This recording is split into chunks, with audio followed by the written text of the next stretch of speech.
Hey, I'm Charlie from the Women in Leadership Body, Mind, Soul, and Business podcast. With this week's reading from the Path of the Yoga Sutras by Nicolai Bachman. This week we are in chapter 12, Duhkha, Suffering as Opportunity. The dark thought, the shame, the malice, meet them at the door laughing and invite them in. Be grateful for whoever comes, because each has been sent as a guide from beyond. Rumi. How we choose to view anything, including something unpleasant, affects our relationship to it. Duhkha, literally bad space in yoga, primarily means discomfort or suffering within our heart mind. By exercising keen discernment before making a decision or engaging in action, we can minimize or avoid altogether any negativity that may be resulted from choosing differently. When we do experience dukkha, we can try and understand what caused it and how to prevent it from happening again. If we anticipate suffering, we may be able to avoid it. For example, let's say your mother comes to visit you on a regular basis. Each time she stays for a week, there seems to be some unavoidable tension between her and your family. You ponder when and why this tension occurs, and realize that it is strongest on the day she arrives and the day she leaves. So the next time she comes, you pay extra attention to her on the first and last days of her visit, and thereby reduce much of the uncomfortable tension. Sometimes we know in our gut that if we follow through with an action, it will result in suffering. Yet we do it anyway when our habitual patterns override our good intentions. For example, you are a woman in her early 30s who wants children, and you become romantically attached to a man who is on the fence about having kids. After many good years together, you turn 40 and realize that your biological clock is running out. Your partner says he does not want children. At that point, you can choose to end the relationship and seek another man who wants children, or you can continue and accept that you would rather be with him than have children. Having to make this choice may cause a lot of regret and resentment toward your partner. It may have been better to, early on, consider only men who want to have children. Duhkha provides you with the valuable information about yourself that would otherwise be hard to come by. In the midst of a painful experience, the heart-mind may be clouded, making it difficult to understand why the situation is happening. Afterward, we can step back and think about why it was painful to us. What did this event trigger outside of us that caused our suffering? Thus, we can learn what we are all about on the inside from dukkha and use it as a tool to reveal aspects of ourselves. The sutras mention suffering due to change, suffering due to what we want, and suffering due to what we are used to. Change happening too quickly or too slowly for us can cause suffering in the form of frustration or impatience.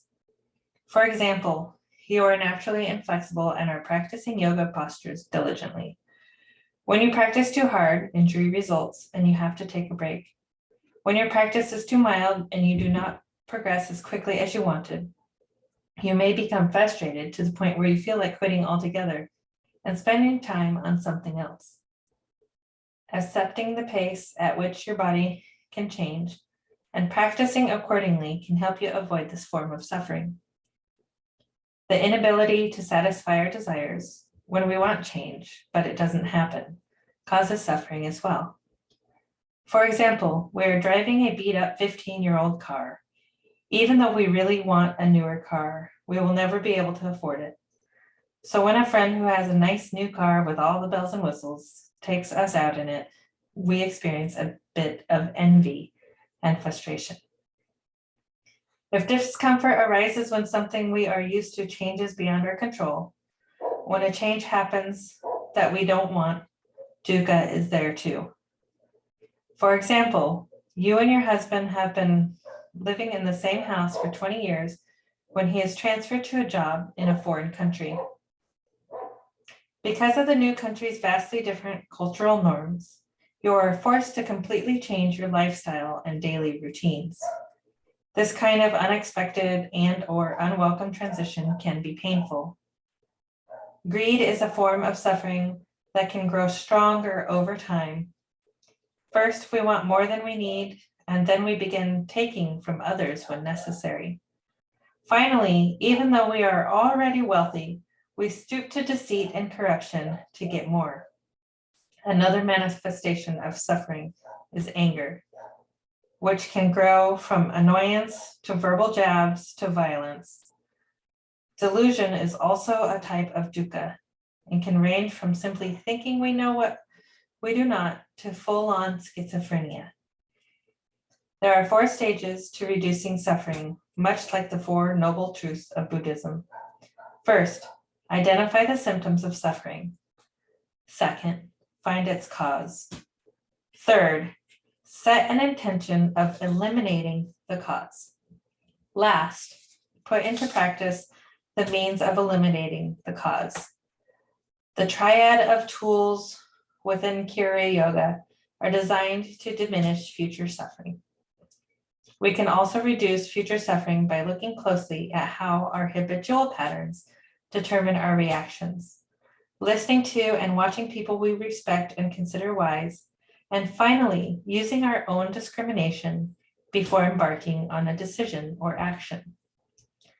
Suffering can be viewed as a difficult but necessary way that the universe reveals ourselves to us. It is important to set a deliberate intention to identify and reduce dukkha, and then follow up that intention with on-the-ground action in order to move in our desired direction of mental, emotional, and spiritual growth and transformation.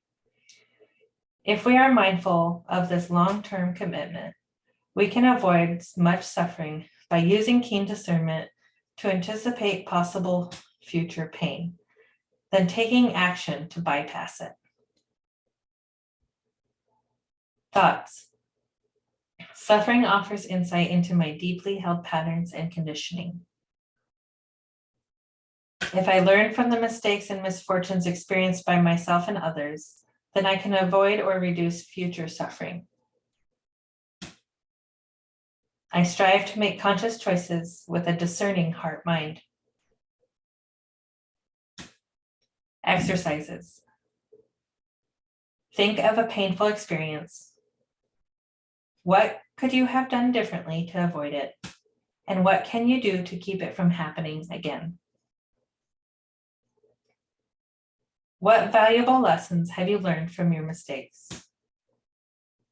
Write down several mistakes and how learning from them contributed to your personal growth and happiness.